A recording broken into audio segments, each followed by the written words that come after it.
हम सभी जानते हैं कि चीन की सोच विस्तारवादी है। चीन ऐसा देश है जिसका लगभग सभी पड़ोसी देशों से सीमा विवाद चल रहा है। हालांकि उसकी सोच के अनुरूप तिब्बत को छोड़कर अभी तक कोई भी पड़ोसी देश इसकी नीति का शिकार नहीं हुआ है। चीनी राष्ट्रपति की एक घोषणा से इन दिनों तिब्बत काफी चर्चा में है। इस खास वीडियो में हम आपको बताएंगे कभी स्वतंत्र रहने वाला तिब्बत कैसे चीन के मकड़जाल में फंस गया। बात करते हैं चीन के राष्ट्रपति शी जिनपिंग के घोषणा की। चीन ने तिब्बत में अलगाव को लेकर उठ रही आवाजों को दबाने के लिए खास प्लान तैयार किया है।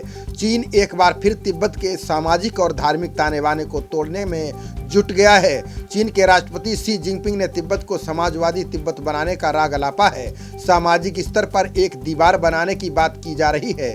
जिनपिंग ने स्पष्ट शब्दों में कहा कि वे तिब्बती बौद्ध धर्म का सिनीकरण करना चाहते हैं। तिब्बत में बदलाव लाने की इस कोशिश में चीन का एक डर भी छलकता है।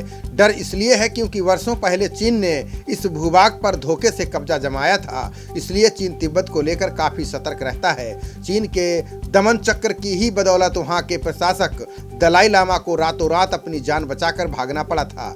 तिब्बत पर चीन के कब्जे की कहानी बेहद दिलचस्प है। तिब्बत पर उसका कब्जा चीन की उसी विस्तारवादी नीति का परिणाम है जिस पर चीन के सारे शासक अमल करते आए हैं। मध्य एशिया की ऊंची पर्वत श्रृंखलाओं कुनलुन और हिमालय के मध्य स्थित 1600 फीट की ऊंचाई पर स्थित तिब्बत का इतिहास कई शताब्दी पुराना है।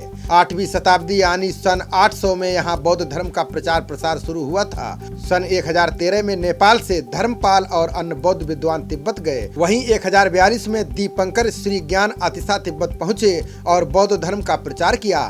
तिब्बत में शाक्य वंशियों का शासनकाल 1207 में प्रारंभ हुआ। ये शासन लगभग 1400 तक रहा। उसके बाद मंगोल यहाँ हावी हो गए। इस क्षेत्र में मंगोलों का अंत 1720 में चीन के मांचू प्रशासन द्वारा किया गया। 17वीं शताब्दी में तत्कालीन साम्राज्यवादी अंग्रेज सरकार जो भारत पर सत्ता जमा रहा था, उसने तिब्बत में भी अपनी सत्ता स्थापित करनी चाहिए। लेकिन 1788 और 1792 में गोरखाओं ने अंग्रेजों को करारी मात दी।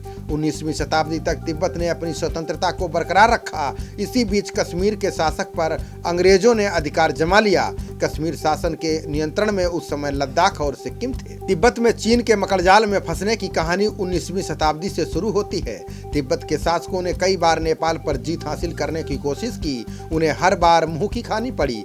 इस हार की तिब्बती शासकों को बड़ी कीमत चुकानी पड़ी। नेपाल ने उसके ऊपर हर वर्ष 5000 रुपए बतौर जुर्माना भरने की सजा सुनाई।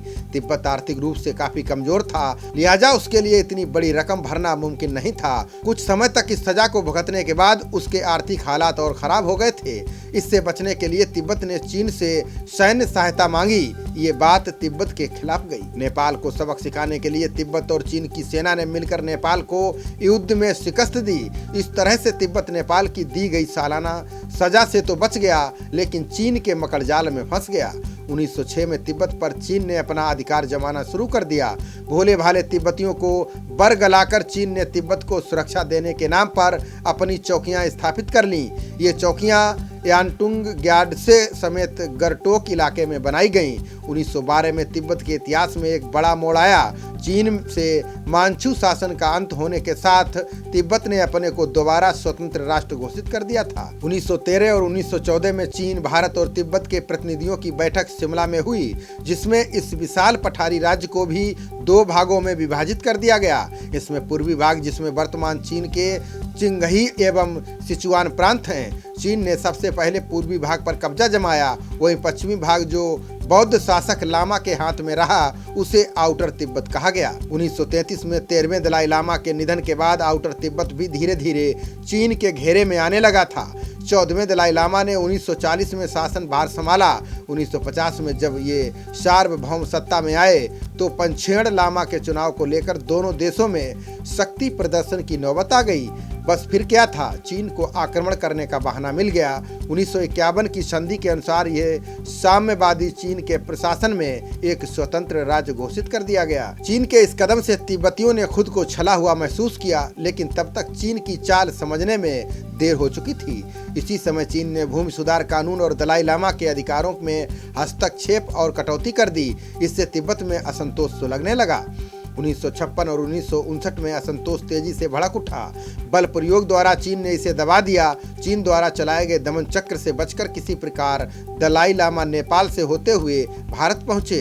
तब से लेकर आज तक तिब्बत चीन के चंगुल में फंसा हुआ है। यहाँ पर चीन के खिलाफ होने वाले हर विरोध प्रदर्शन को चीन की सरकार बड़ी ही बेरहमी से कुचलती आई है। खबरों का सिलसिला जारी रहेगा। देखते रहिए जनप्रवाद। नमस्कार।